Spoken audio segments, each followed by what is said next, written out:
والصلاة والسلام على أهل بيته الطيبين الطاهرين المعصومین۔ سب سے پہلے میں آپ تمام مومنین کی خدمت میں خصوصاً رہبر معظم سید علی خامنائی کی خدمت میں وبالاخص یوسف زہرا حضرت امام مہدی اجل اللہ تعالیٰ فرجہ شریف کی خدمت میں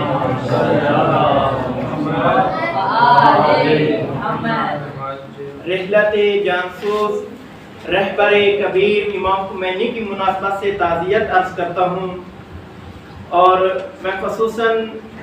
دور سے تشریف لے آئے اپنے بہت ہی عزیز و محترم مہمانان گرامی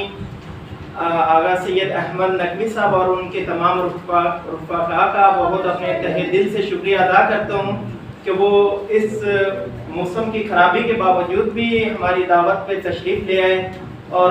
اپنے علاقے کے تمام معزز مہمانان گرامی اور خصوصاً علماء کرام کا میں شکریہ ادا کرتا ہوں، اور ہمارے ایک برادر چنیور سے تشریف لے آئے ہیں، میں ان کا بھی تہہ دل سے شکریہ ادا کرتا ہوں کہ آپ یہاں پر تشریف لے آئے اور امام کی مجلس میں آپ نے خطاب فرمانا ہے۔ ابھی مجلس سے ترقی میں امام خمینی رحمۃ اللہ علیہ سے آغاز کرتے ہیں تلاوت کلام الہی سے، جس کے لیے میں ملتمس ہوں برادر علی ہادی سے کہ وہ تشریف لے آئیں اور تلاوت کلام الہی سے مجلس کا باقاعدہ آغاز کریں۔ ان کی آمد کے لیے بار محمد و آل محمد بلند تر